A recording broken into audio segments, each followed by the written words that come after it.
for another exciting adventure in outer space with Scott McCloud, Space Angel, in the story of Expedition to a New Moon. We find Taurus, Crystal, Scott, and Professor Mace aboard the Evening Star, discussing plans for colonizing a new moon. But, Father, what's so unusual about a new moon? This moon resembles our Earth so much, we think it may have an atmosphere. And if it has an atmosphere, it can be colonized. Aye, we can use a little more productive land in this solar system. Precisely why you're going there, Taurus. We need a complete survey. Then we'll have to make a geological survey as well. Right. Your ship is outfitted with all the necessary equipment. Of course, Chris. We'll be taking the new survey ship. Scott, have you had a chance to look over the new ship since your return? Not yet, Professor. We better go down and check it out now. Good. It's being outfitted in Tube 3. The Chief expects you to blast off at 6:03 a.m. Earth time. Aye, we're no sooner than get back to home base. And here we go again. Now, Taurus. Father has just explained that the target is approaching orbital position for blastoff. Otherwise, we'll have to delay the project for another year. Notify the Chief. We'll make the deadline, Professor. Come on, gang. Let's get going. You and Taurus tested the surveyor, didn't you, Scott? Yes, Crystal. But the instrumentation wasn't complete at the time. We still have a lot of equipment to check out. There she is. That's going to be our home for a while. How do you like the Surveyor, Chris? It's a beautiful ship. It's probably the most completely equipped survey ship ever built, with all the equipment necessary to do a geological survey. The control section can be ejected and act as a landing sphere. I'd feel more at home in the Starduster. This ship is too slow. Taurus, this is a survey mission, not a space race. There goes our moonmobile aboard.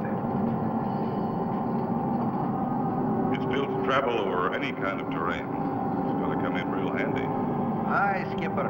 I'm glad they remembered spacemen are allergic to walking. Ha ha ha! Okay, gang, let's get aboard and check this baby out. Got to be ready for blastoff at 0600 in the morning. Now hear this. Clear the tube for blastoff.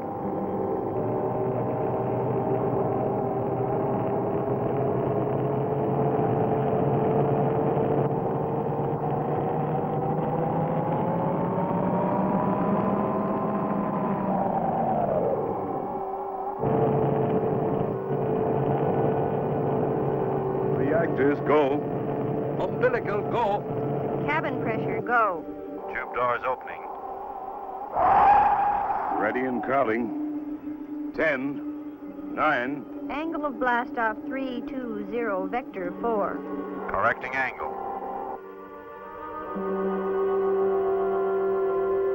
Trajectory angle, go. Increasing power. OS 3, 2, 1, 0.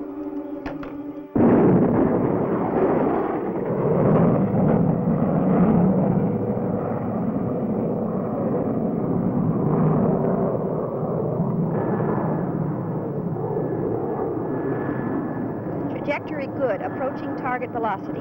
Counted. Roger. 5, 4, 3, 2, 1. Shut off.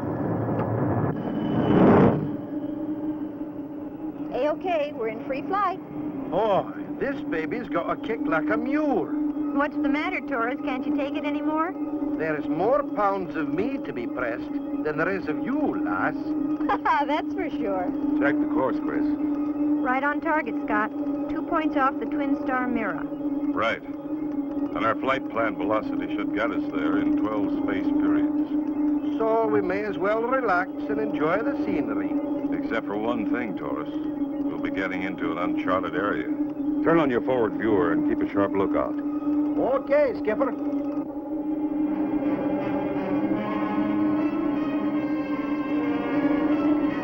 Where will this new assignment into uncharted areas take Crystal, Scott, and Taurus? Be sure and see the next exciting episode of Space Angel.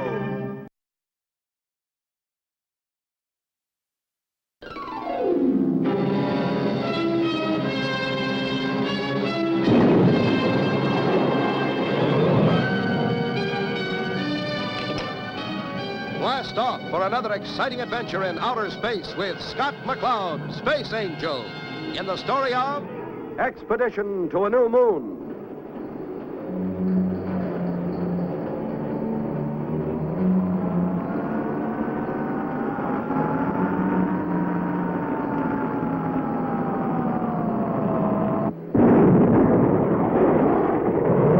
Last time, Scott, Torres, and Crystal were instructed to board a new survey ship and venture into an uncharted area where they were to explore a new moon. The survey ship is now approaching its destination, where they must land and prepare for their expedition. There it is.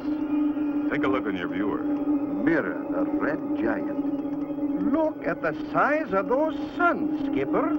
If we took our solar system and placed our sun in the middle of that red star, Mars would barely touch the surface. That's big. Scott, center focus 20 degrees east and south. There's our moon. She's sure coming up fast, Skipper. Yes, we're intercepting its orbit head-on. Prepare to reduce speed. Aye, Skipper. DX tubes ready for firing, sir. give us a gravity count, Chris. 0.1, 0.2, 3, 4, 5. Deflect 2 degrees up. Fire 3.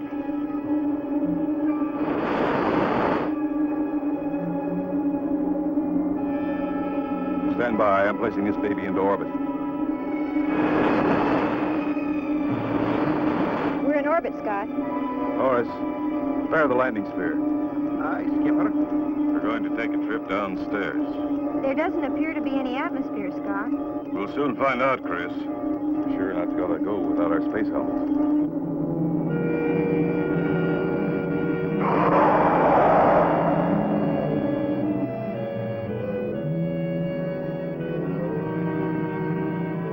Hate to mention it, Skipper, but who's going to watch the store?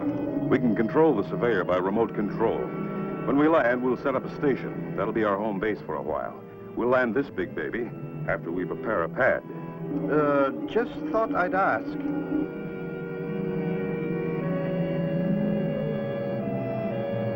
$80,000 feet and dropping fast. Stand by retro rockets, Taurus. Aye, lad. This is strange, Scott. The gravity indicator keeps switching. Now it's negative. There it goes again. Reading. Well, now it's just about double Earth's gravity. So how do you make a landing, Skipper? We may begin hopping like a jackrabbit in another minute. 40,000. Fire retros. Must be gravity strips. Let's pick one and try it. Aye, Skipper.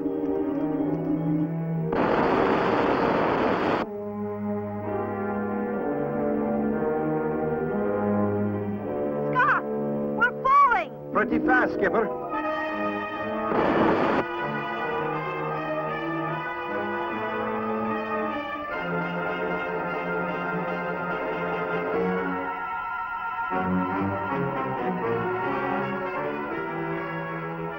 Phew.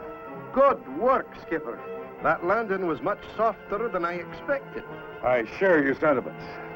Now let's roll at the moon buggy and see what the climate's like outside. What's the oxygen indicator suggest, Taurus? There's an atmosphere, lad, but we can't breathe it. But if there's air, It's frozen. You see that funny-looking iceberg? There's your atmosphere. That might just explain the crazy gravity on this moon. How do you mean, Skipper? At double Earth's gravity, the air must have been pulled down and formed into these glaciers. Notice how they appear in rows? Well, now that you mention it.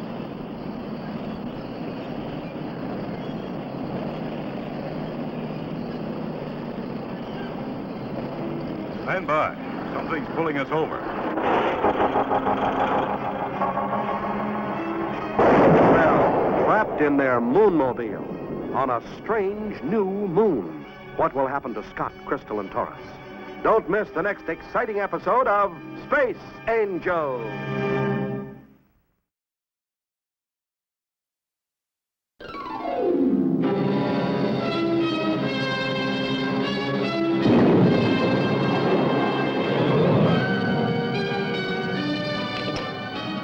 Blast off for another exciting adventure in outer space with Scott McCloud, Space Angel, in the story of Expedition to a New Moon.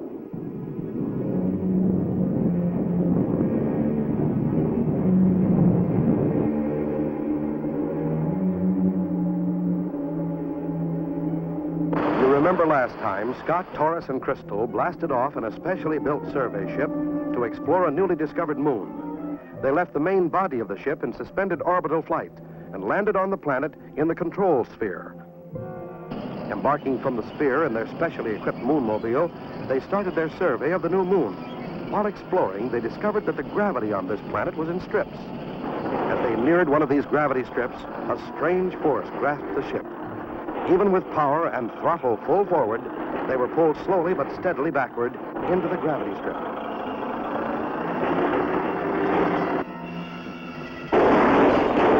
Are you all right? I can't seem to move, Skipper. I feel so heavy. It's hard to breathe, Scott. We're caught in one of those gravity belts. If I can activate this engine again.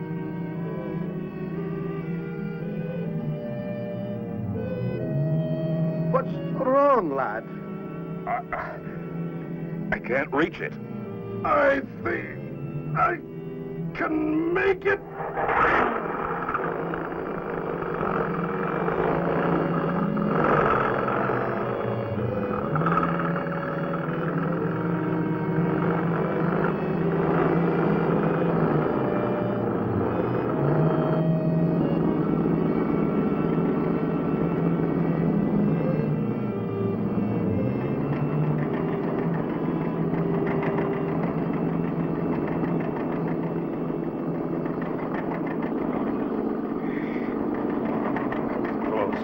Horace, you're a bull. I felt so heavy I couldn't even blink my eyes. Clean living, Skipper. Before we do much traveling, I suggest we set up our lunar station and land the surveyor. Good idea, lad. This place is not too friendly, and I'd feel better if we had a home base to run to. Torres, you roll out the shelter dome while I find a good spot to set her up. Okay, Skipper. We better hurry, Scott. We haven't much daylight left. You're right. Inside that creeping shadow, it's cold enough to freeze the atmosphere. Where do you want it, Skipper? Over there, Torres. Here she comes. Good catch, Skipper. Okay. Everybody stand back.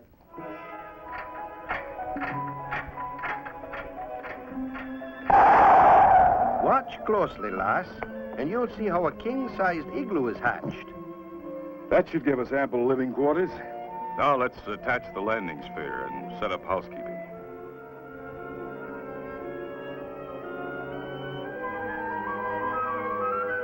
Well, now to test the equipment.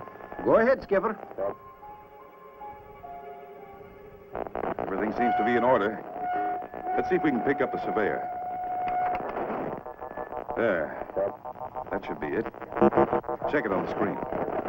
Yep, that's her, all right. She's holding a stable orbit. We'll bring her down in the morning, eh, Skipper? Yes, but first we'll have to build a hard pad to land her on. Whoa. Lucky for us, we're not out there. The temperature's dropping 10 degrees a second. Look out there. Did you ever see such a sight? Aye, but we're as snug as bugs in here. And 'tis a beautiful sight to see. Hey! What? Scott! What's that? Those are rocks exploding from sudden change in temperature. Suffering Jupiter. This is something we didn't plan for.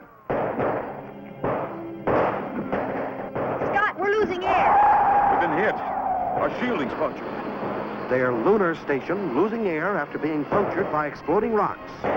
How will Scott, Crystal, and Torres be able to get out alive? Don't miss the next exciting episode of Scott McCloud, Space Angel.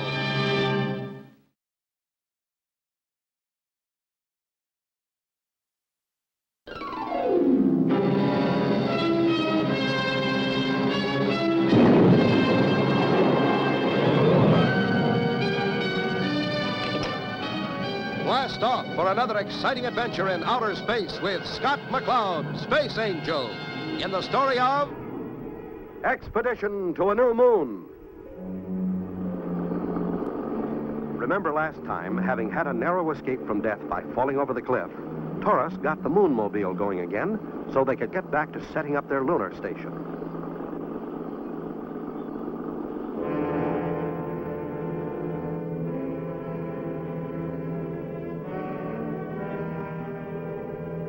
Having set it up and checked to see if the surveyor was holding a stable orbit, Mira, the red giant, started a series of explosions. Rocks punctured their lunar house, and it started to collapse from lack of pressure. Quick, Taurus. Flip on our auxiliary compressor. Aye, Skipper. Give us a pressure reading, Chris. 8.5 pounds and dropping. Pressure suits, lad? No time. We'll never make it. Pressure at 6.3, Scott. This is it, Skipper? Now what's the reading, Chris? It's still holding at 6.3 pounds. I don't get it. Pressure at 8.5 pounds and rising. Ever hear of an old-fashioned self-sealing inner tube, Taurus? Well, if that isn't the blasted... Of course. This station's nothing but a flat inner tube. I'll be darned. Of course, if we'd been hit by a really large fragment, I wouldn't have been so confident. You dog, you could have told us. I was frantic.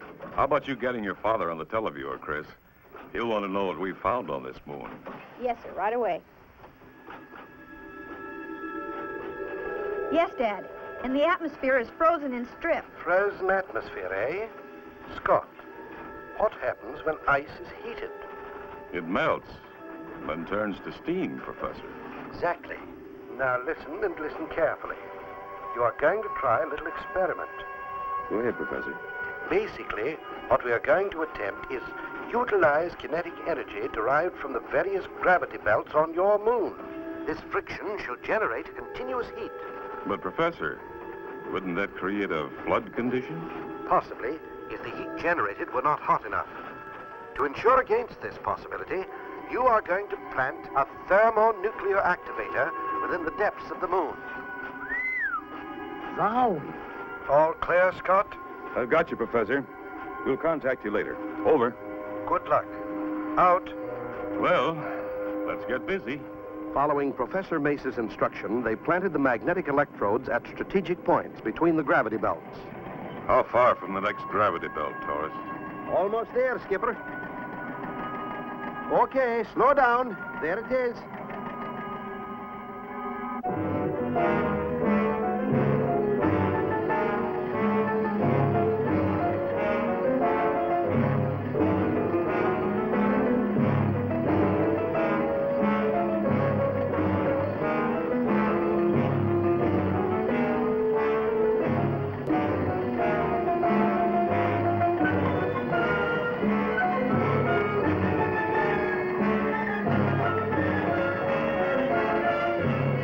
That should do it, lad.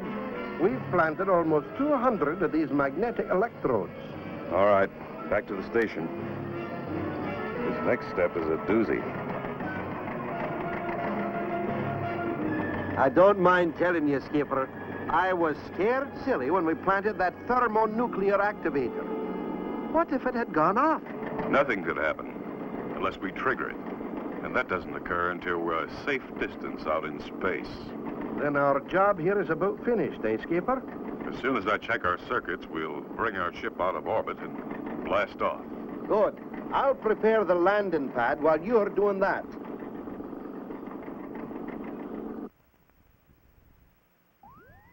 Good grief. Pistol? It's the surveyor. Something's wrong. Look. Why, it's being pulled out of orbit. Look. It's falling towards the twin sun. Another moment, and their surveyor rocket will burn up in the atmosphere of the twin suns. Then, how will they ever get back? Be sure to see the next exciting episode of Space Angel.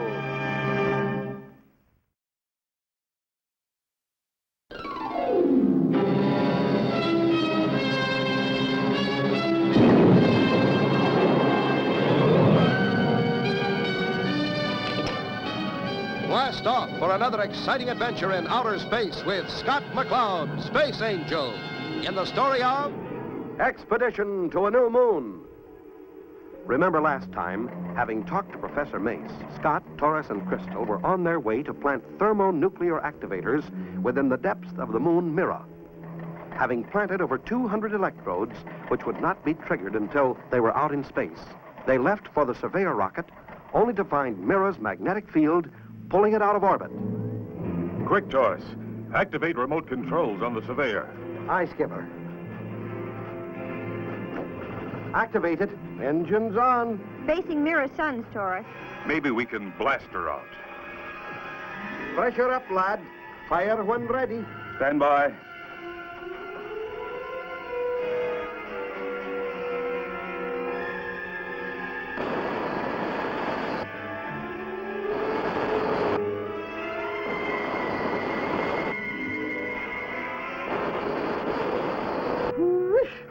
I could feel the heat from here. I'm changing the orbit path. The Surveyor will circle over us now.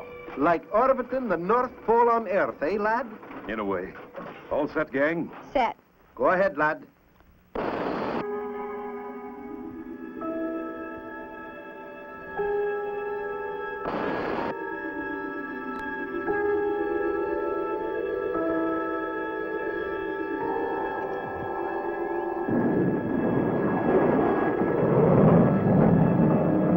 Switching to ILS, Chris.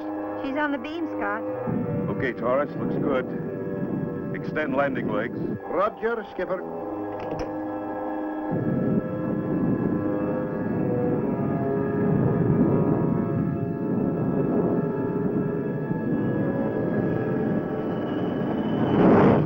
There she is, gang. Perfect touchdown. Good work. I, for one, am sure glad to see that baby. Okay, let's get out of here. What about the shelter, Scott? Leave it. There's no time to dismantle. Take a look back there. Aye, lass, you wouldn't want to spend another night here, would you?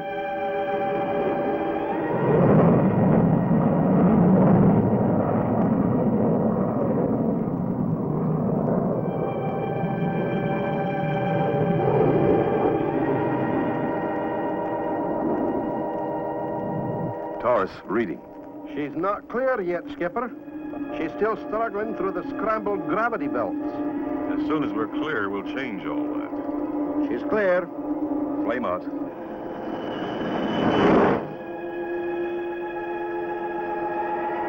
She's in free fall.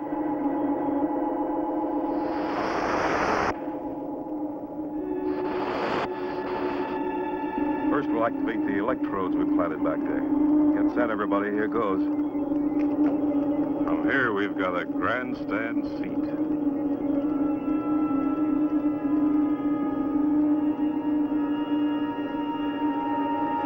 How much longer, Skipper? Just a couple of seconds now. It's working. Father was right. A beautiful sight. An Earth being born right before our eyes. This is fantastic. Look at that. What a spot for an asparagus ranch. That has to be the place. It looks like Earth in its formative stage. Just think. In a few hundred years, there'll be cities down there. People working, a whole new life taking shape. Aye, Skipper. But I sure hope we get back down there before then. Why, Taurus? Oh, soon those trout streams are going to be jumping. And I sure would like to do some fishing before those Sunday picnickers start to clutter them up.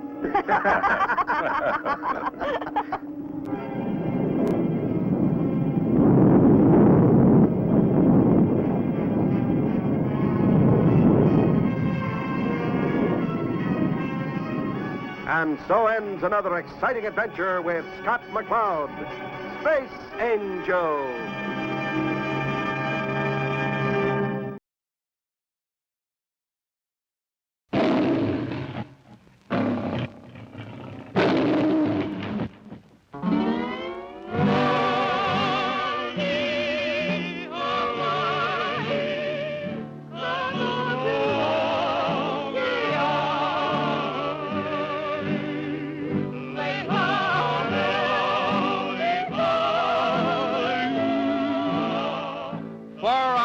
Expanse of the Pacific Ocean, lies the romantic city of Honolulu, capital and chief seaport of the Hawaiian Islands.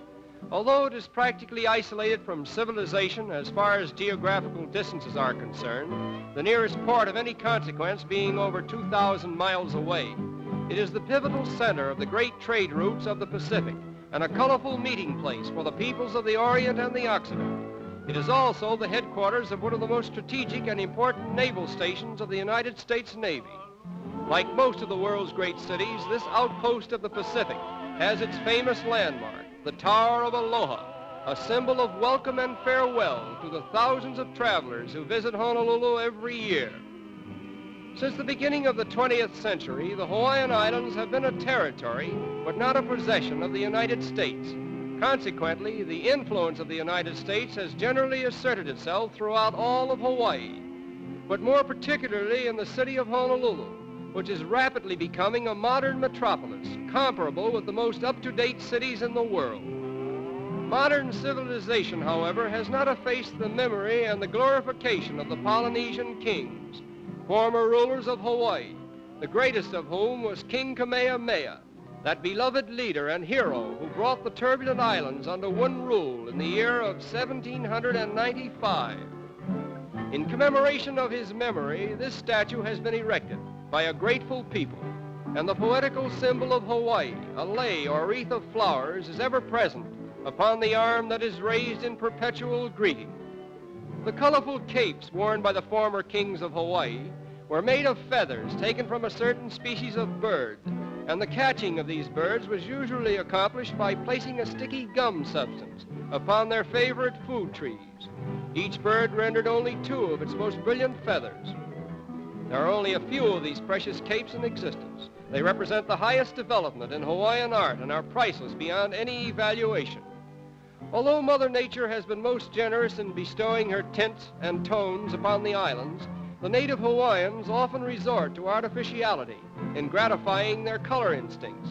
The coloring of coral, for example, has become an art in itself, and not a few of the natives depend upon the sale of what they call coral flowers for a livelihood. The real Hawaiian flowers, however, are of more striking beauty, and they are constantly being praised in native poetry and song.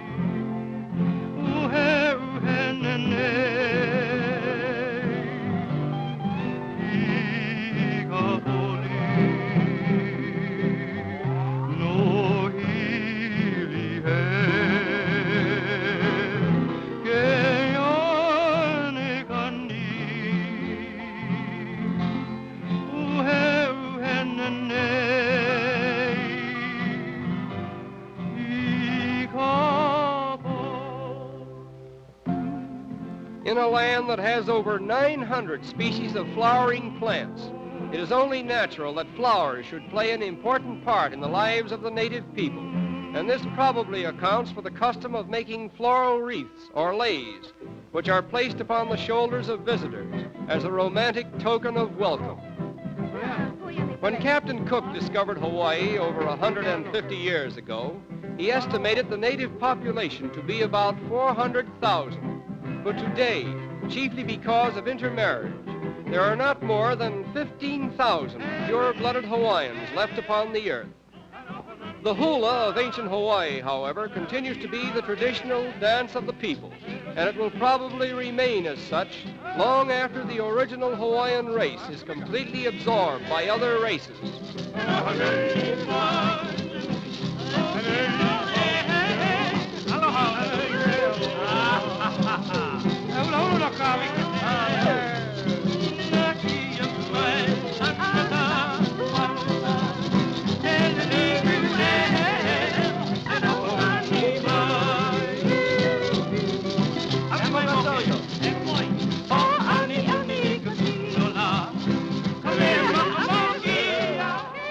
Every phase of Polynesian life is represented in the art of dancing, and the whole gamut of human emotions is drawn upon for inspiration. There are hulas of rowing and hunting, hulas of courtship and love, hulas of birth, and hulas of death. As a matter of fact, little or nothing could have been recorded in the history of Hawaii prior to the coming of the white man, if it were not for the ancient records that have been preserved in the art of Hawaiian dancing.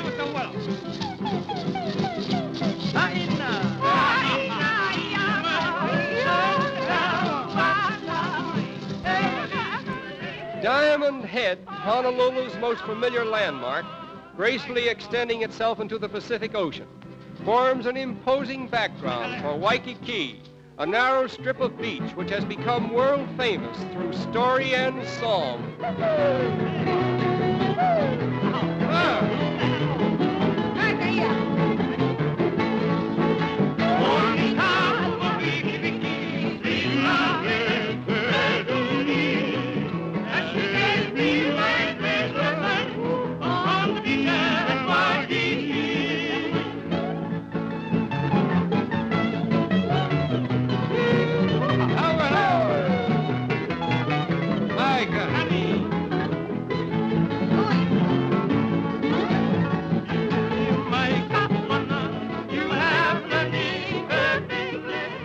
Nothing in all the world is more beautiful than the coast of Hawaii, where the white-crested waves of the turquoise sea lazily caress the colorful shores, and an atmosphere of pleasure and peace is ever present.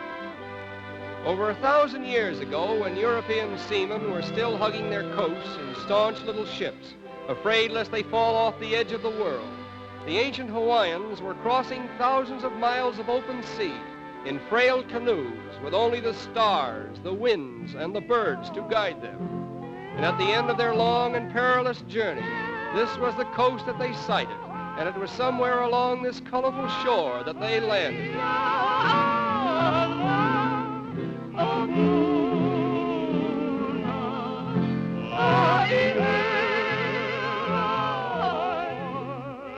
With such inspiration as this, it is no wonder that the last reigning queen of Hawaii should compose one of the sweetest and saddest songs in the annals of music, the true significance of which is generally felt when one sails away from Honolulu with the melody of Aloha Oe lingering in his heart.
Flight 7, calling Central Airport.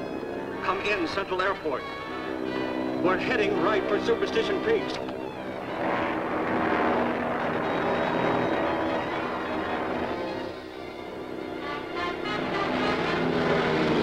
And what's that other plane doing there?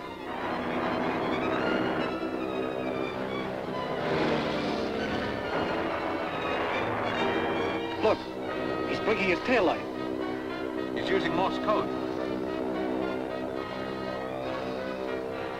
Dr. Satan, remote, control, cell, your plane, Professor Williams. Get Professor Williams. He's one of our passengers.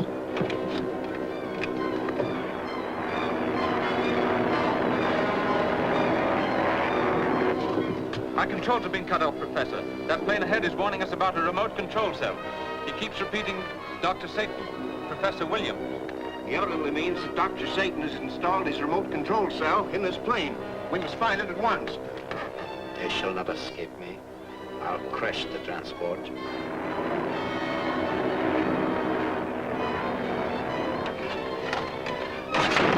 Oh! We're in control.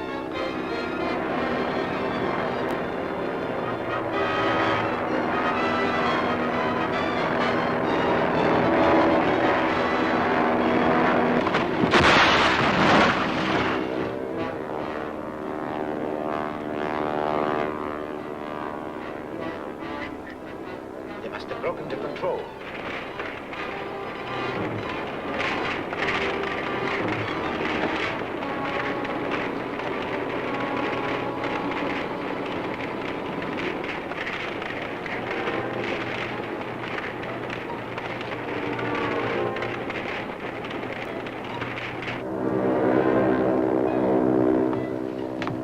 Boy, that was close. How's Professor Williams? Not so good. He'll need more than first aid. All right, contact Ross. Flight 7 calling Central Airport. Flight 7 calling Central Airport. Central Airport to Flight 7. Come in, Flight 7. Flight 7 reporting position on schedule. Professor Williams badly burned about face and head. Arrange for medical care on arrival. Okay, Steve. Burned about the head and face.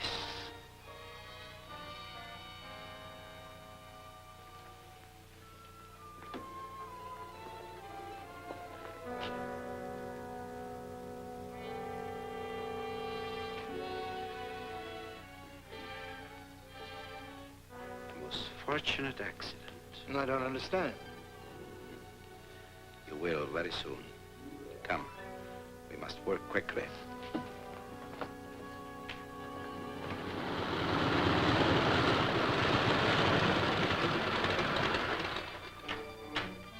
Hello, Steve. Hiya, Ross. Boy, what a time you must have had. I wouldn't want to go through a night like this again. I still don't know what happened. Well, there was one of Dr. Satan's remote control cells hidden in the plane. He tried to crash us into Superstition Mountains, but Professor Williams ripped out the control. That's how he got burned. Well, how is he now? Oh, he's all right. The ambulance just got him. Ambulance? Well, I called Doc Brown. He hasn't any ambulance. Well, that's funny. Well, maybe the DA sent one. I don't think so. He didn't say anything about it. Just said he was sending a couple of his men over. Well, I better check up on this.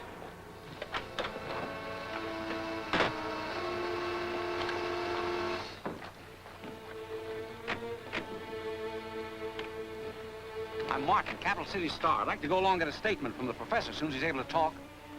But it's... Well, it's against the regulations, but I guess it'll be all right.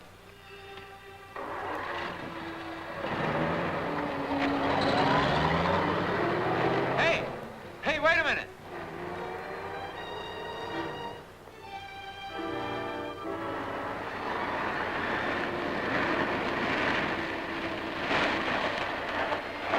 Are you from the district attorney's office? Yes. Well, something strange just happened. An ambulance picked up Professor Williams and drove him away.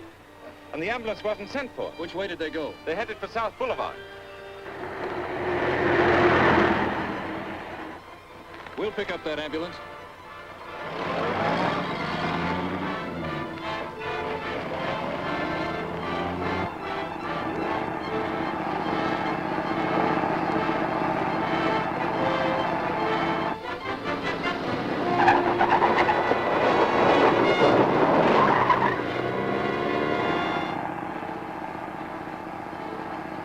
Say, this ain't the way to the hospital. Right, boy. You learn fast.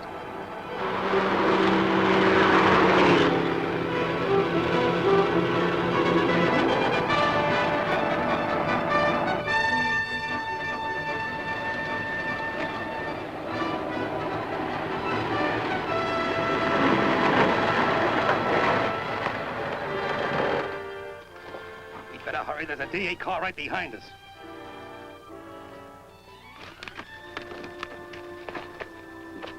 Neat job of bandaging, Professor Williams. Turn around.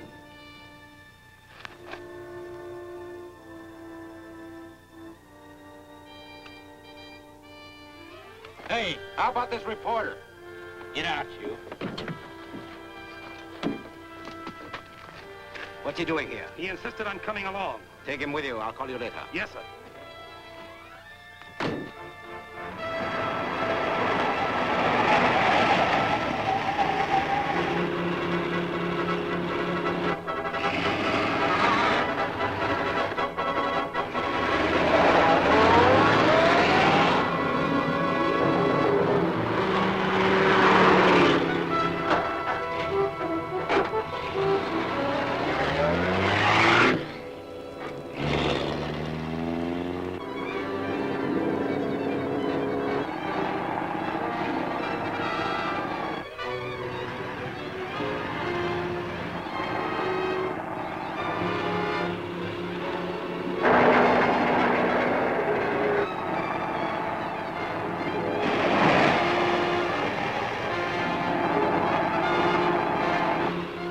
I'll get one of his tires. We can't take a chance with the professor inside.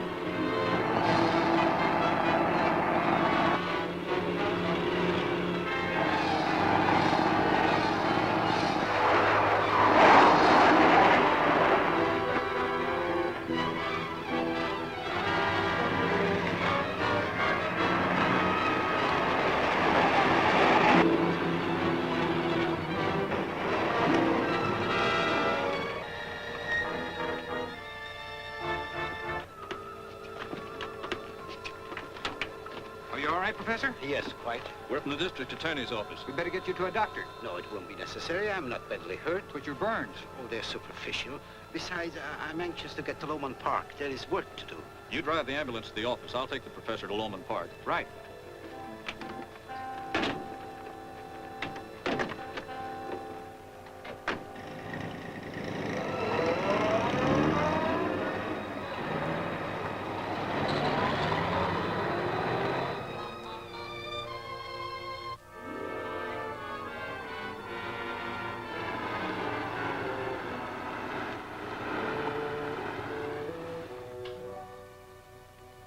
The district attorney sent it here, Professor Williams.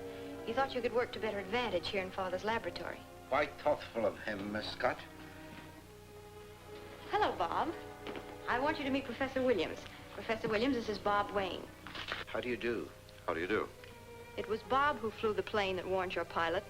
If it hadn't been for him, you'd all be dead. Killed by Dr. Satan. Indeed. Mr. Wayne, I'm very happy to know you. Your gallant action shall not go unrewarded, I assure you. I was happy to have been of service. Have you examined the robot? Only in a general way. A most ingenious mechanism. Without this model, it'll take Dr. Satan months to build more robots. Meanwhile, we hope to run him down. Very logical procedure. But, do you know clues to his whereabouts? A friend of ours, Speed Martin, was riding in the ambulance that spirited you away, Professor Williams. Did you know that? There were several men up front. Well, he must have been one of them. He's Dr. Satan's prisoner now. But he left his camera in the front seat of that ambulance, and the film was exposed. What did he show? I don't know yet. Police Chief Rand is having it developed and promised to phone and let me know. I see. That must be him now.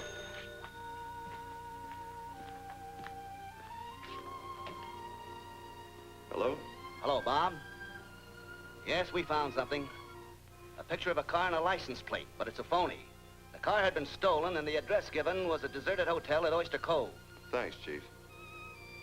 Any clues? No, it looks like a dead end. They traced the license number to a hotel at Oyster Cove, but the place was deserted. Don't you think the place might be worth looking over, Bob? It sounds like an ideal spot to hide prisoners. That's a good idea. I'll run down there and take a look around. I'll be back later. Good luck, Bob. May I use your telephone, Miss Scott? Oh, why, surely, Professor.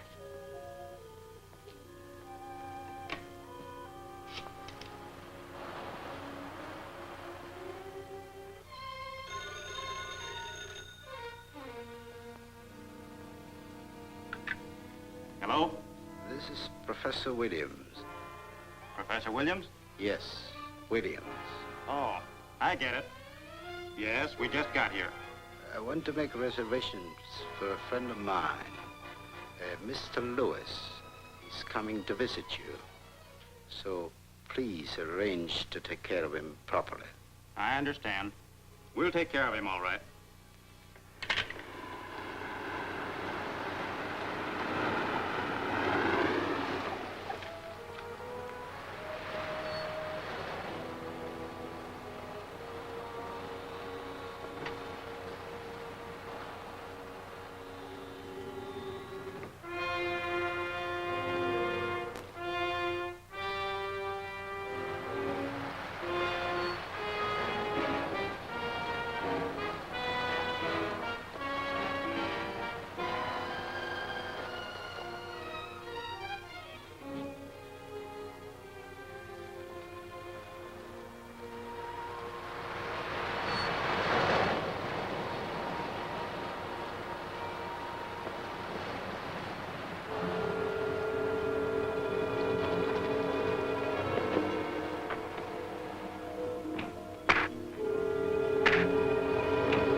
Copperhead, I'm sure glad to see you. Who's this?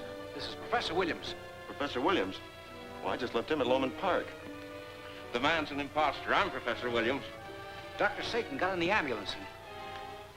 Dr. Satan got in the ambulance. Well, then it must be him posing as the professor. We've got to get out there.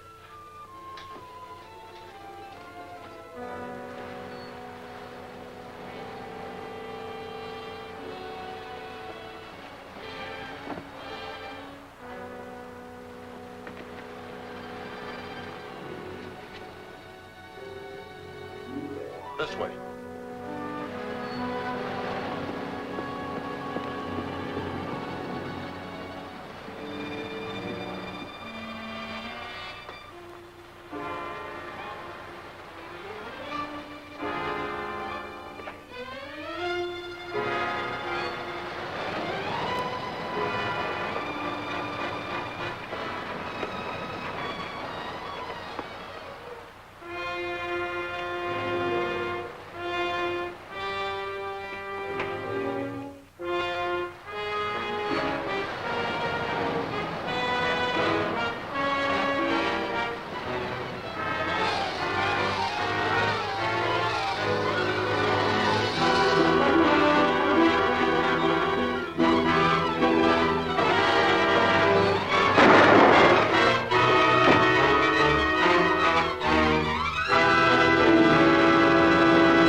Happy to have you with us this evening and want you to enjoy every minute of your stay here.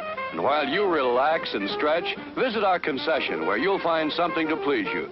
There are ice-cold drinks, delicious sandwiches, ice cream, coffee and snacks, and many other pleasing treats. Our foods are fresh and tasty, our drinks satisfying and refreshing. They're so good. Visit our snack bar and treat yourself to some delicious Castleberry's pit-cooked barbecue sandwiches.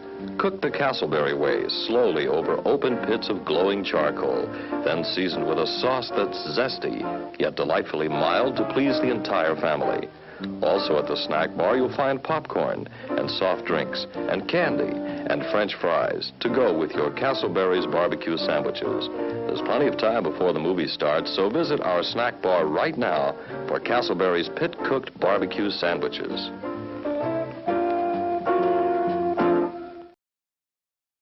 Here's a new taste treat.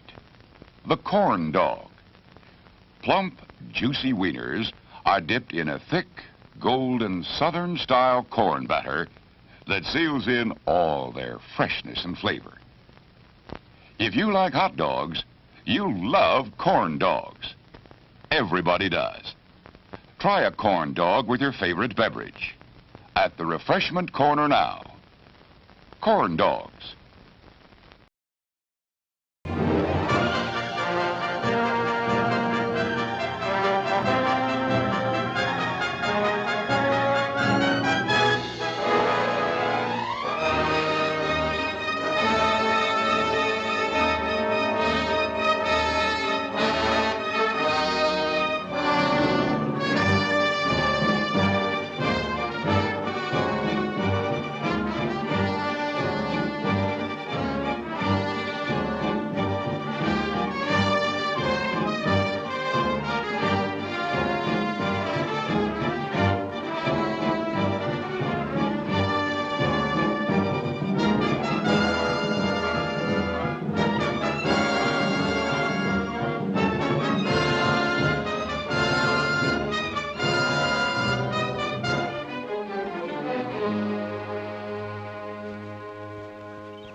This is the jungle. Its towering trees and tall grass betray the naked eye.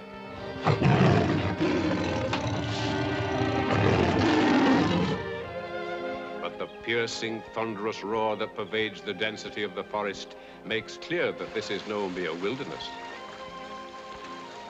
It is the kingdom of animals, where the savage lion rules violently. The crafty leopard on the prowl.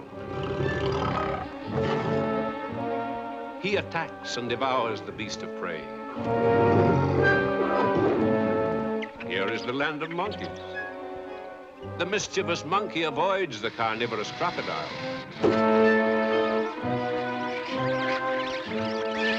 Here, where strength is matched by cunning and treachery by brute force. It is the home of the tribesman. Call him barbarian, call him savage, he is the hunter or the hunted. His is to kill or be killed. He is the native of the jungle. It is not the leopard's fangs nor the lion's claws that he fears. These are the dangers he can cope with. But when the white man sets foot in the jungle and cuts a path through the tropical thicket, there is another, a new kind of danger that penetrates the jungle. It is no longer a problem of survival. It is now a question of greed.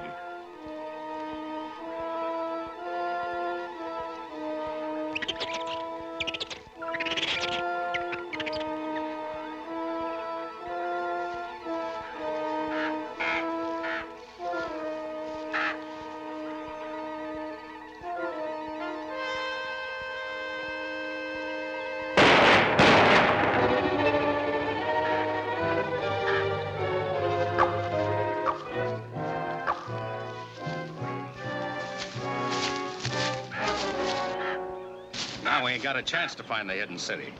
Well, it was either them or us. I don't want one of these things in my ribs. Yeah, but how are we going to explain this to Captain Rollins? His orders was to trail them so they'd lead us to the spot. Maybe they're playing possum. They ain't playing. What are we going to do now? We can't go back to the ship. Let's follow the trail they was taking. Maybe it'll lead us to some of their tribesmen. That's a good idea.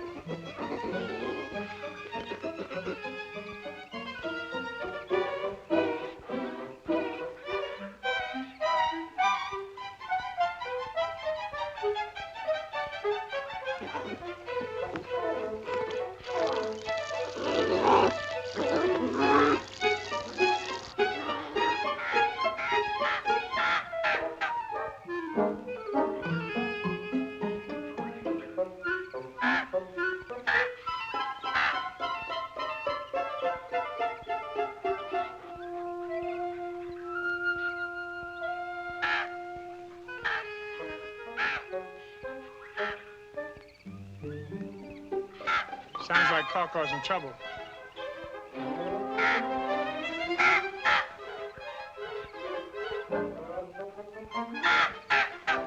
Come on, Skip, let's go find out what it's all about.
One of their tribe, all right.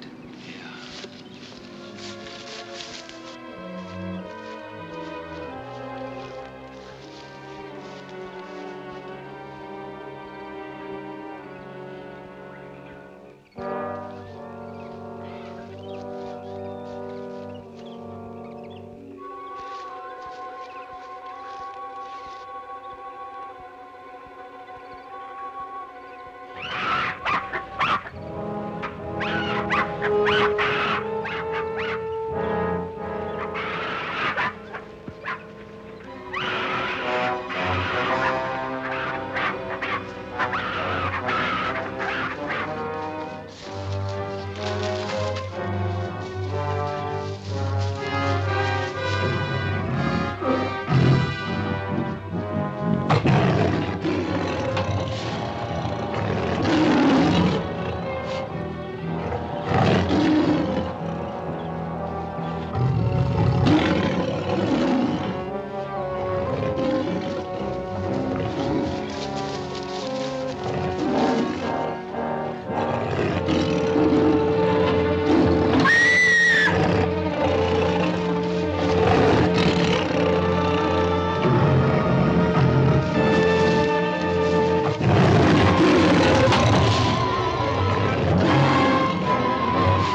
not with those others?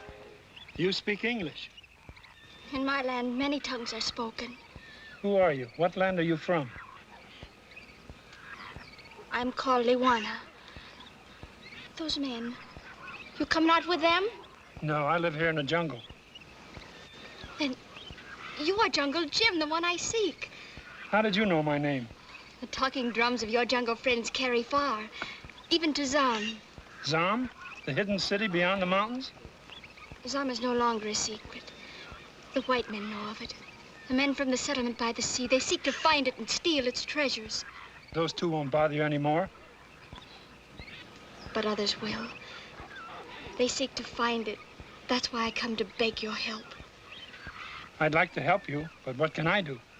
Come with me to Zam and you shall learn.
This is the land of Zam.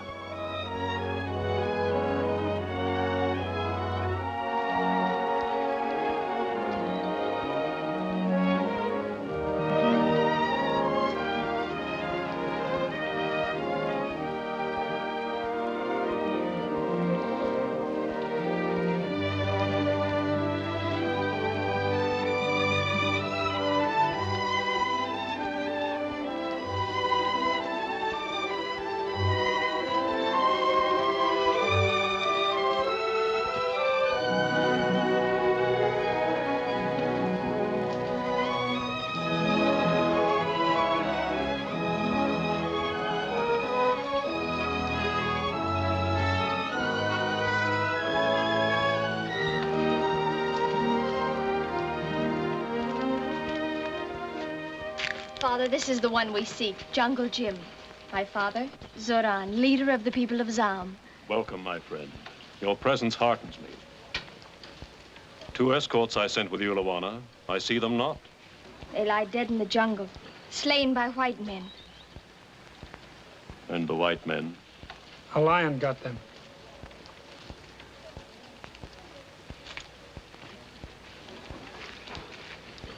Go find our departed ones and bring them to the temple. Only then will their souls be at rest. Bloodshed, strife, violence. It was to escape such evil that our ancestors settled here. You can't escape it, Zoran. I know, I tried. Yet the men of your tribe leave you in peace. Why not us? Maybe because I haven't got anything anybody wants. You've seen then as you journeyed across our land that we are a peaceful people. We till the soil and we dig in the deep pits of the mountains for the hidden bounty of the earth. You are working people, not warriors. Then come. I will show you to what toil our service is given.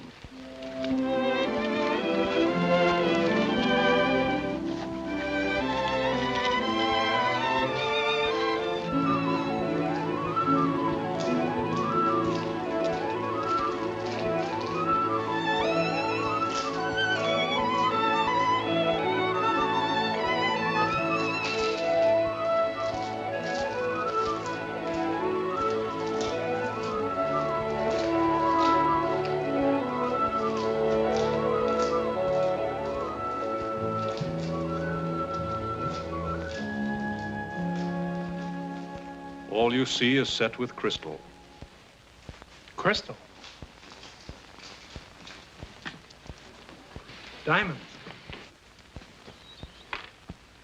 The crystals are put into the earth by the Most High and must be used only in his service. Do your people worship these idols? No, my son. We worship only the Most High. The idols are but symbols of his unseen presence. It is this sacred treasure that has aroused the greed of the white men on the coast. They seek to invade and to despoil us. Well, a few of your men can hold a mountain pass against hundreds. True, but we are sworn against combat. Well, you mean you're going to stand by and let them invade our sacred land? No. But if we satisfy their greed, they may leave us in peace.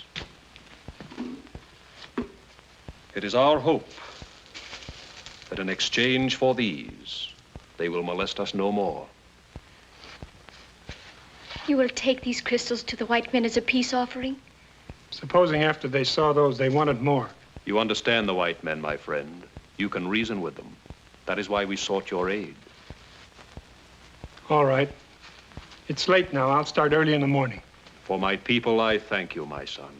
You give us new courage. There's only one other thing. How do white men know about this place? We know not. We can only suspect that in our midst there dwells a traitor. Traitor? Do you like this one, Norina? Oh, Chuck, this is even prettier than the one you brought last time. There are others even more beautiful. Could you take me to see them? Sometime, perhaps. Norina. Yes, Chad? Norina, many gifts will I bring. Let's go to the beach. Uncle? Look what Chad brought me.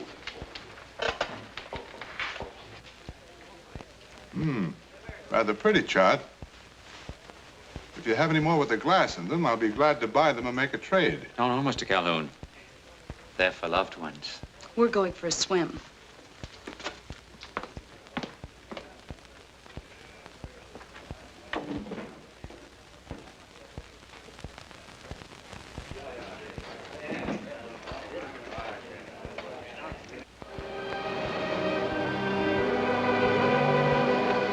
This way, it's a shortcut to the cove.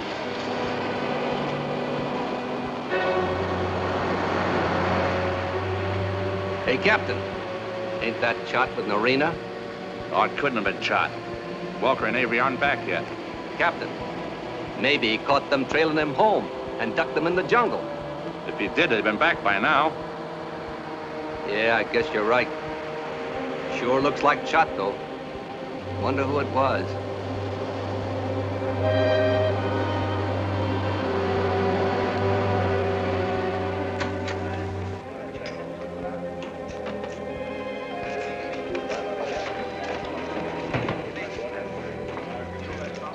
Well, Calhoun, have you found out anything yet? He can't find out nothing. Tell that ape to lay off, Rollins. Go buy yourself a drink, Wilson. Rollins, what makes you think you can cross me? What makes you think I'm trying to? Those two men you put on Chot's trail the other day. How'd you know that? Chot told Norina. He saw them following him. All right, so I sent them. What of it? Just this. Either you let me and Norina handle Chot, or I'll call off our deal. Oh, no, you won't. You need me and my men to get the treasure out of Zam. And you need me and Norina to locate it through Chot. Maybe you're right. Only Narina's not getting anywhere with him. She will if you don't scare him off. He's jumpy enough as it is. So am I. I want action. You'll get it. Not from Narina. She's been working on Chot for weeks. What has she got out of him? This.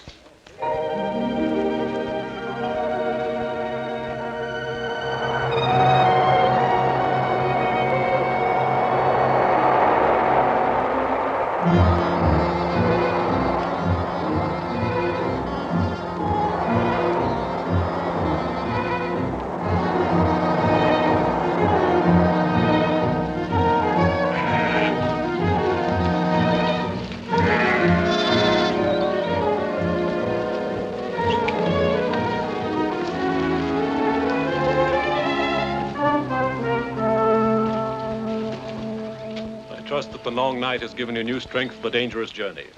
I'm ready. If you succeed, our people will continue to live in peace and contentment. I'll do my best. Chot. This is Chot, brother of Liwana. Our friend is the one called Jungle Jim. He undertakes a mission for us. He takes a peace offering of many crystals to the Rand settlement. What troubles you, Chot? Have you no faith in our friend?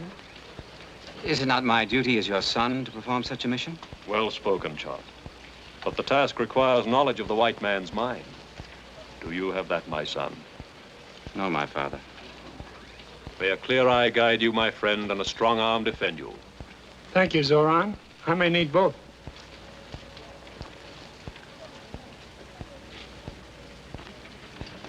Skipper, you stay here with Lawana.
Calhoun, I didn't expect you back so soon, Chuck. I'm looking for Norina. In here. Did you ever try knocking first? You have a visitor. Oh, Chot. Well, I better leave you two lovebirds alone. Oh, no, Mr. Calhoun. Please remain. Soon a white man will come with a gift from my people. You must tell him nothing of me, lest I... Not so fast, Chot. What gift? And what man? He is called Jungle Jim. Jungle Jim. Do you know him? I've heard the natives mention him. He's quite a guy, according to them. Now, what's this about a gift he's bringing? It is a peace offering from my people. In return, you must promise to forget Zam forever. And I must never see you again. Oh, no, Chot. I can't let you go. I can't. Forgive me, Norina, but I must go. Oh, but you can't. Take me with you, please. It is forbidden for any white person to live in my land. Then you must come back to me. You must. If it is written in the stars, I'll be back. Until then, Norina, bye.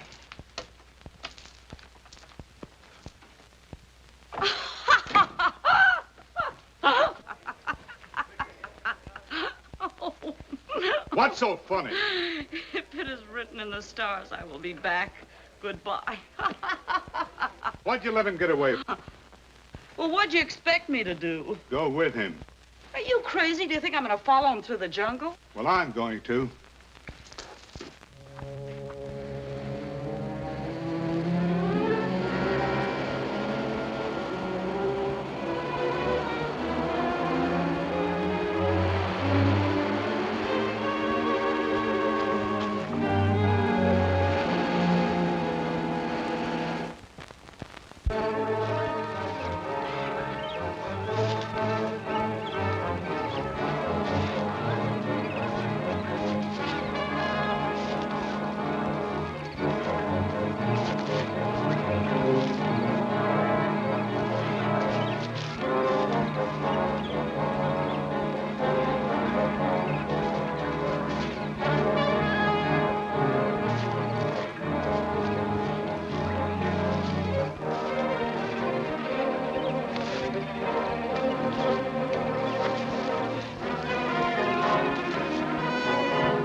Sharks get another pearl diver? But I thought you went after shot. I changed my mind.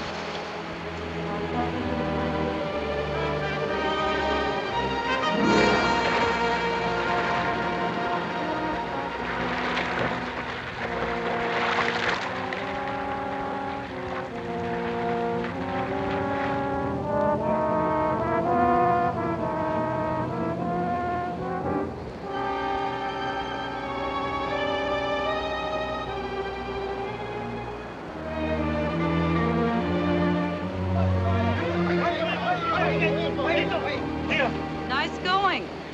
Oh, I was just lucky. So was he. You one of the sailors? No, I live on the other side of the hill. Oh, the jungle. That's right. My name's Narina. Jim. Just Jim. Just Jim, eh? From the jungle. That's right. The pearl divers work for my uncle, Mr. Calhoun. He'll want to thank you. He must be pretty important around here. He is. He runs the post, the inn, just about everything. I'd like to meet your uncle.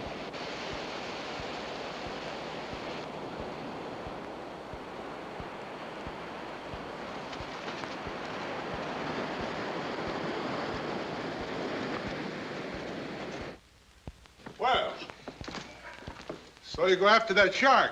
I want to congratulate you, Mr. Jim, Jungle Jim. Sit down. Sit down. Have a drink.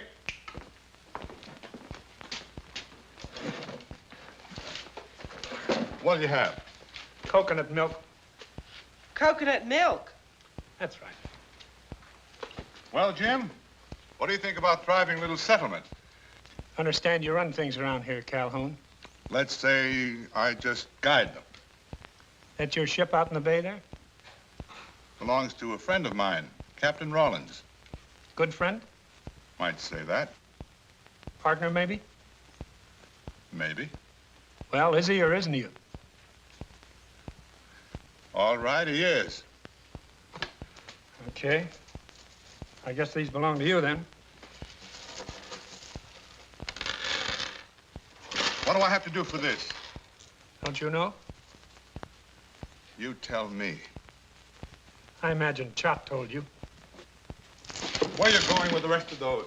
To see your partner. Take it easy. And leave him to Rollins? No, leave him to me.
What do you want?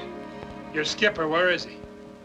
Put that away and tell your captain I've got something for him. Wait here.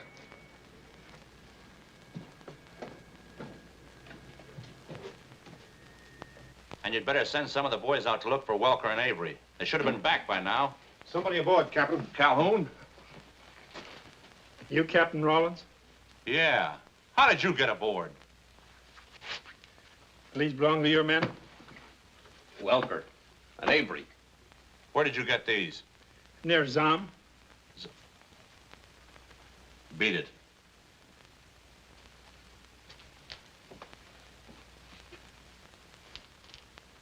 What happened to Welker and Avery? They got in the way of a lion and got killed. How do I know you didn't kill them? You don't. Take it easy, or you won't get these.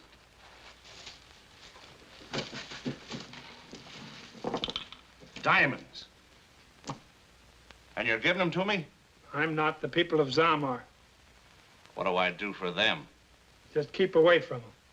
What if I don't? You won't get them. I already got them. And I got you. Maybe I can make you show us where Zom is. Would you like to try? Yeah? Get him, Wilson. Go!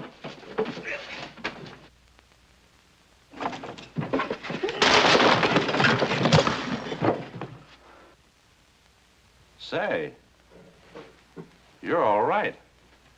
Maybe I don't know you better. You will if you bother my friends in Zom. Wouldn't think of it now. I always quit when I'm ahead. You want to make sure of that? I am. I'm going ashore now to celebrate my last night in this port. Want to help me? No, but I'll watch. Come on.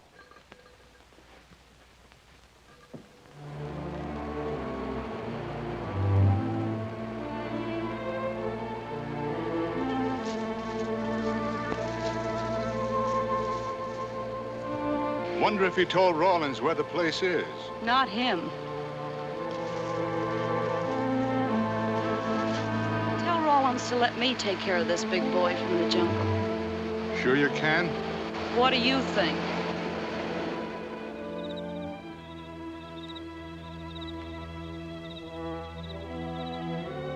Why talk now? Don't you want to ask me some questions? Yes, if you know all the answers. Some of them.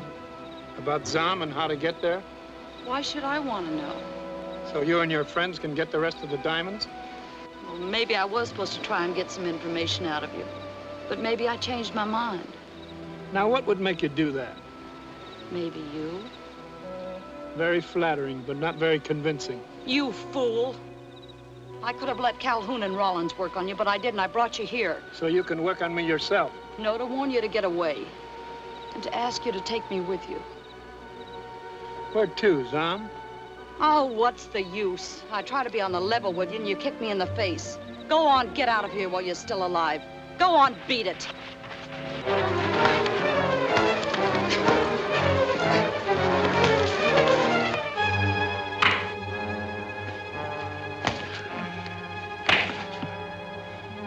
Now, you going to tell us how to get to the City of Diamonds? Or do you want me to knock it out of you? Come on, where is it?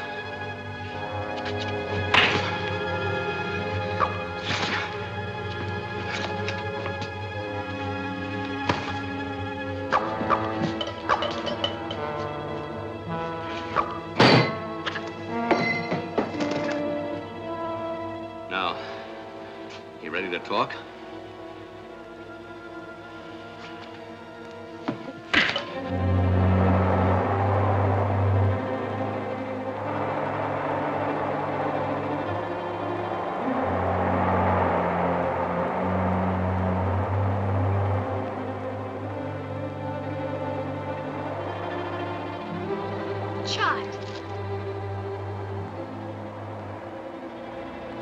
Liwana, what brings you to the mountains this night? I'm waiting for word from Jungle Jim. Or spying on me? Why should I spy on you? Unless you were to the jungle. Beyond it? Chad, you were to the white man's settlement. Yes, my sister. Many times. You... I tried to make peace with him. I went back to plead with him. Jungle Jim, did he not succeed? I don't know. They followed me along the trail. I lost them, but they'll follow him, too. Then we must warn him. No, Liwana. We can never set foot beyond the jungle again. The white man is cunning. He'll trail us to our land. Where are you going? To the temple to seek our father. Then go alone, that you may find solace in your confession. And you? I shall never rest until I'm sure no danger befalls our jungle friend.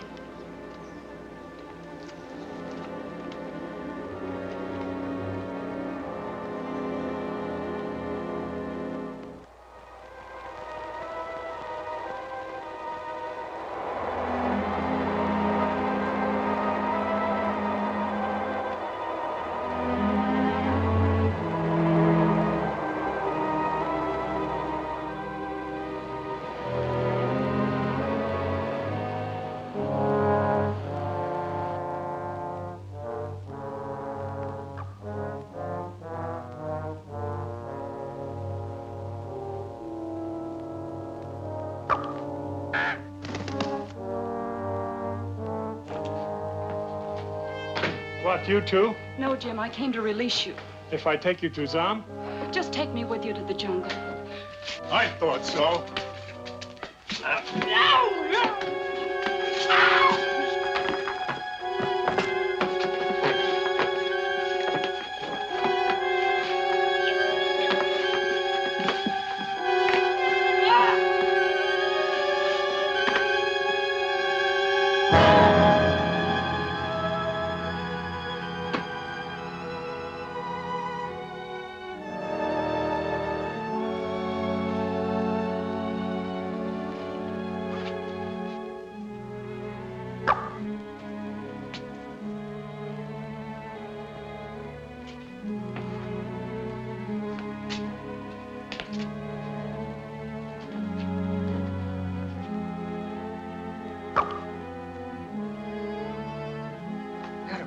Come on.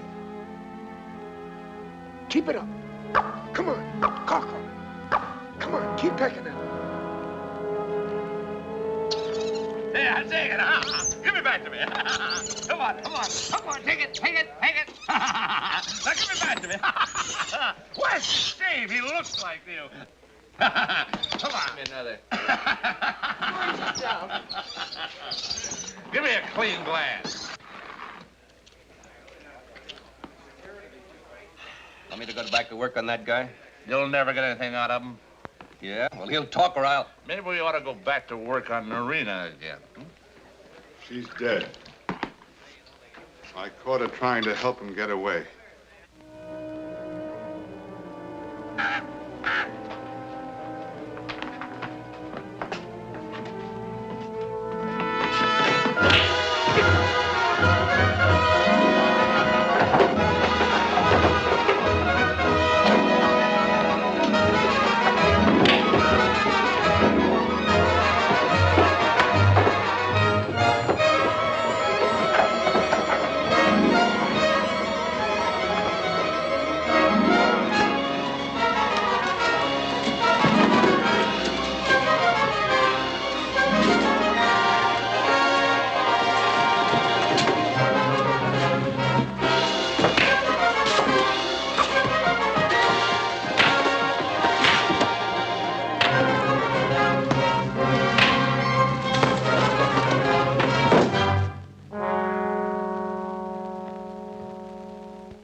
What about him?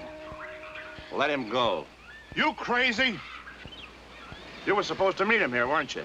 No, no. Don't give me that. Why else would you be here? Forget about her. Let's go after him. Why do it the hard way? He'll be back after his girl, I tell you. We're not even sure she is his girl. No? You heard her calling to him, didn't you? Look at her face. She's his girl, all right.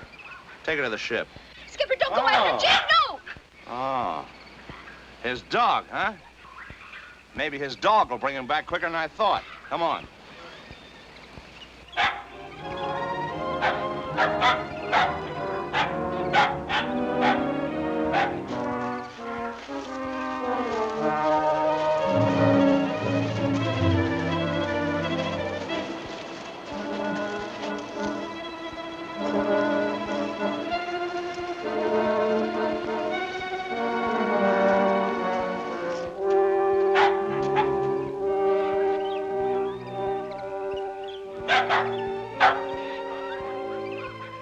Skipper, why didn't you stay with Luana like I told you to?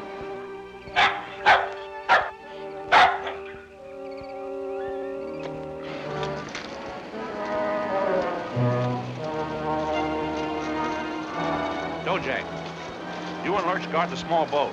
And look out for that jungle guy.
Let me go to work on the girl.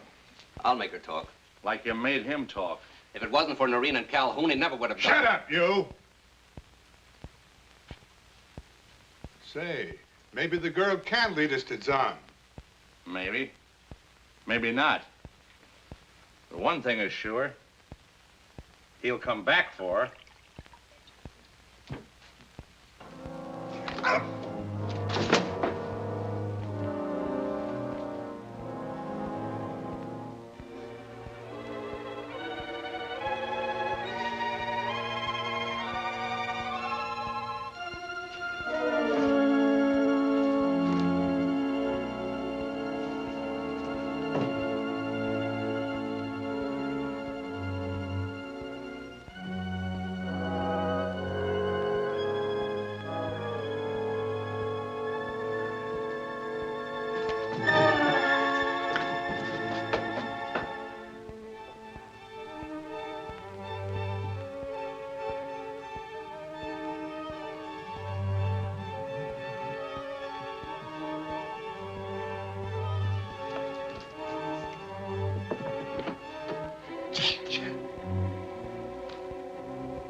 girl. She got away. Jungle Jim? I don't know. I didn't see him. You don't.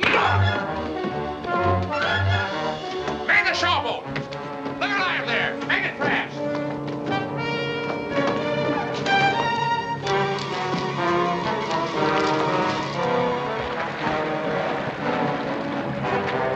Hurry, hurry! Grab it off!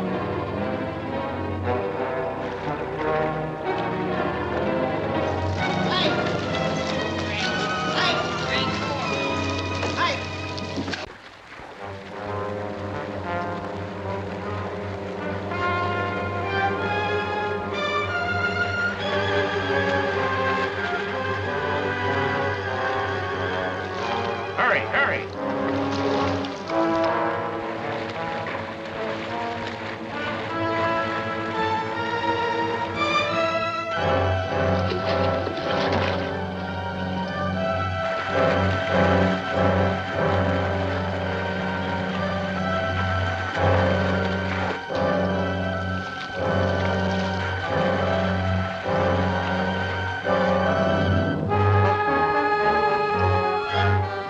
Keep swimming.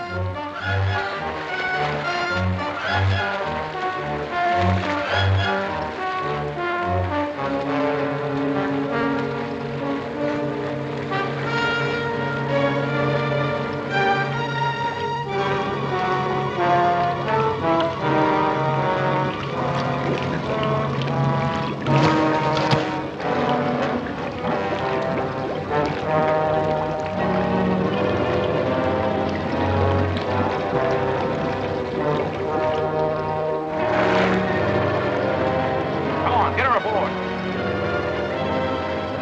Help! Help! Pull her in.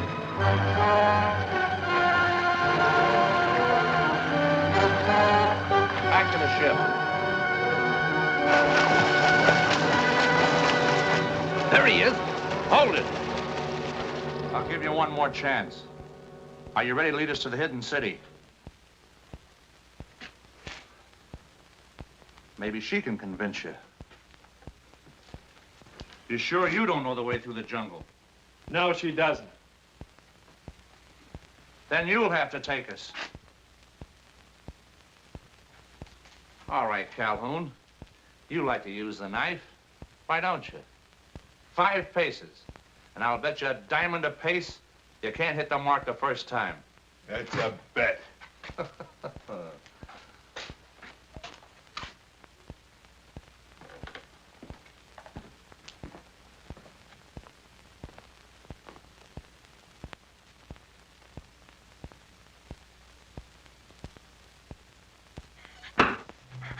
Wilson, the young lady moved that time. Calhoun, you owe me 5 diamonds. Double or nothing. Okay, Calhoun, double or nothing. All right, I'll show you. You lead us through the jungle. Yeah. Kazam. Yeah. Good. No, Jim.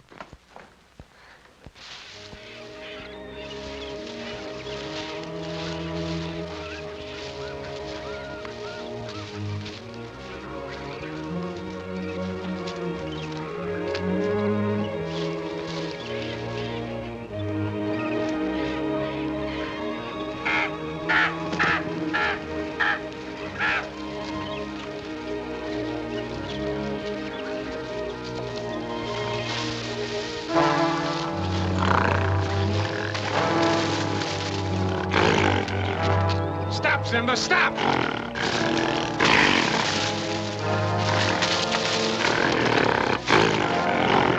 Go back! Back, Simba! Go back! Simba! Go back! Back!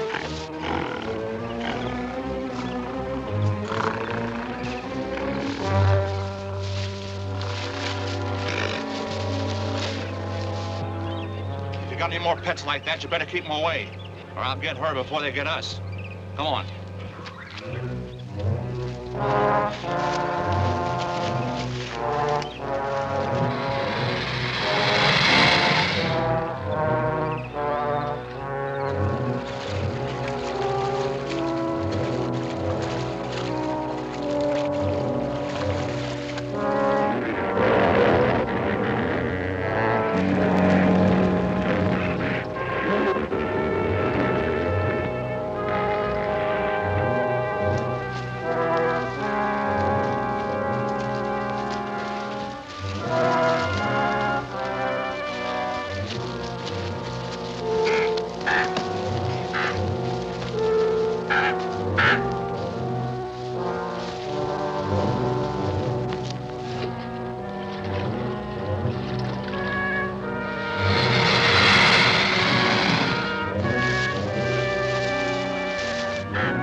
The sun has twice risen and twice set since you came into the temple.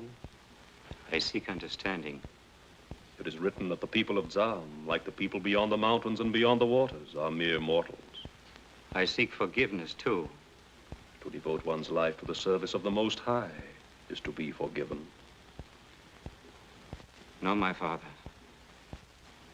I have angered the Most High, and the fury of the gods has descended on the village.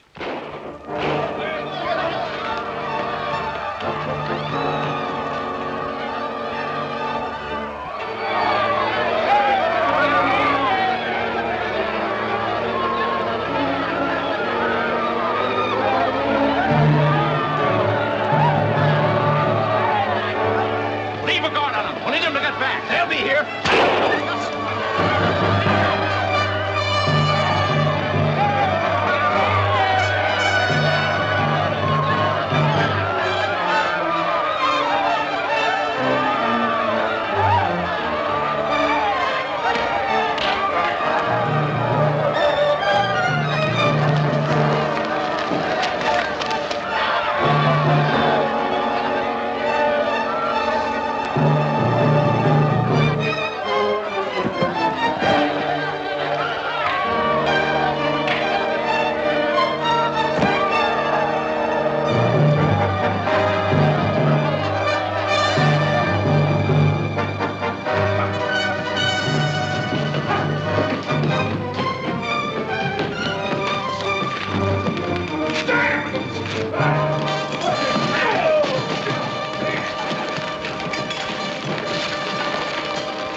Simba.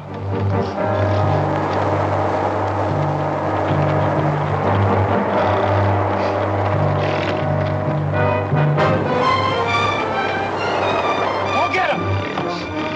Go get him!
She goes too.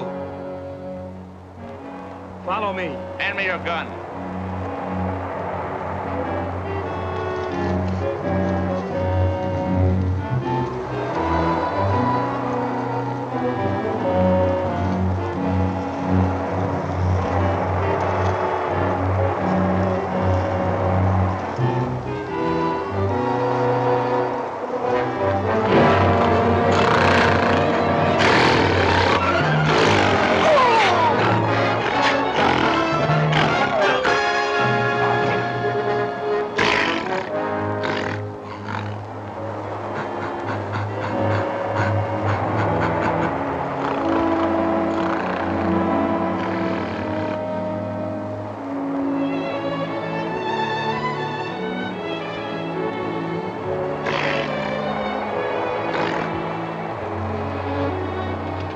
Shot! No friendship. It's too late. Ask our Father to forgive me. I meant no harm.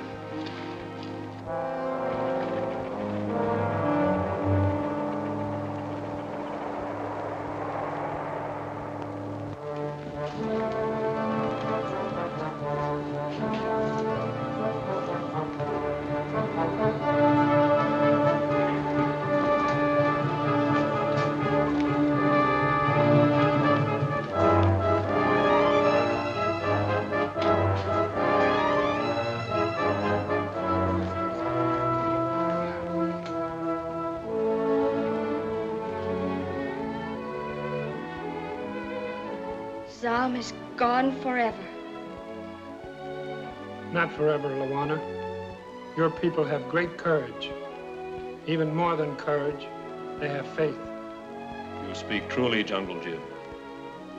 With courage and faith, Zalm will rise again.